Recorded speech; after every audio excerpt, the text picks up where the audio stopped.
En plateau avec nous, Randy Gallows, vous êtes avocat et président de Republican Overseas, l'organisation qui représente le parti républicain américain à l'étranger, le parti de Donald Trump. C'est très serré actuellement, on le voit. Exactement. Joe Biden a pris une petite avance. Est-ce que vous pensez que Donald Trump peut encore l'emporter? Est-ce qu'il y a encore une chance? C'est serré.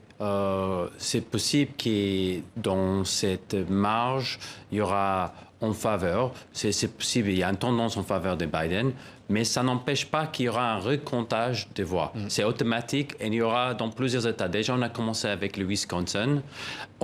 Il est prévisible pour la Géorgie et éventuellement pour le Nevada parce que aussi c'est très serré. C'est très serré, hein. Aussi Voilà. à Nevada aussi, on est à quelques milliers de voix entre les deux. Pour la raison, on a du mal parce qu'il y a encore peut-être 10% à dépouiller pour le moment. Donc, quand il y a le recomptage, il faut comprendre dans ce cas-là qu'on peut contester toutes les irrégularités à ce moment-là sur la question des signatures, la date d'envoi, est-ce qu'ils sont résidents de l'État. C'est comme il y a un recours à Nevada par rapport à 10 000 bulletins de vote qui pour des non-résidents Pourtant, qui ont voté. On connaissait le modus operandi, dans la plupart des États. C'est comment on explique ce grand écart et le fait qu'il y ait des contestations à venir?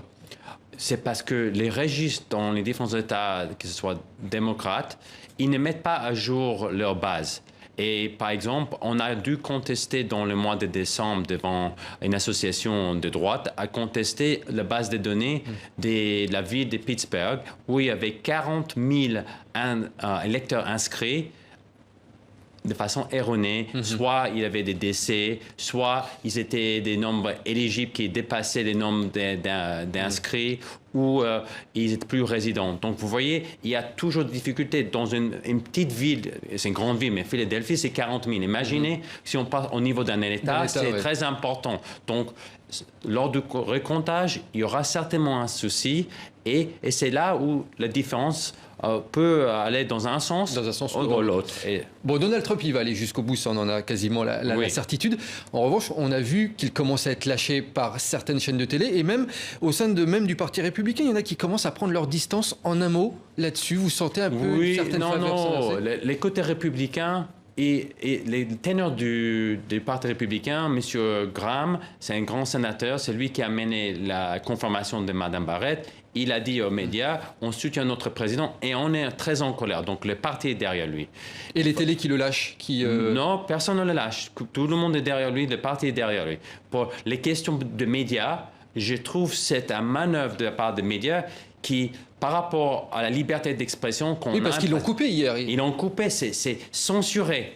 Et c'est très critique. C'est la même chose qu'on a parlé de Twitter, quand New York Post a diffusé les rapports de Hunter Biden. Ils ont coupé les comptes des New York Post. Donc, on a des sociétés privées qui ont un pouvoir énorme sur les droits d'expression et coupent la parole à notre président. Ça ressemble un peu au chant du cygne, toutefois, hein.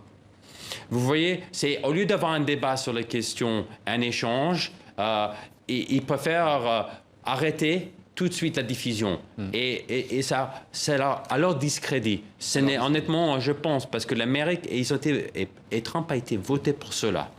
Merci Randy Gallows, président de Republican Overseas, l'organisation qui représente le Parti républicain américain.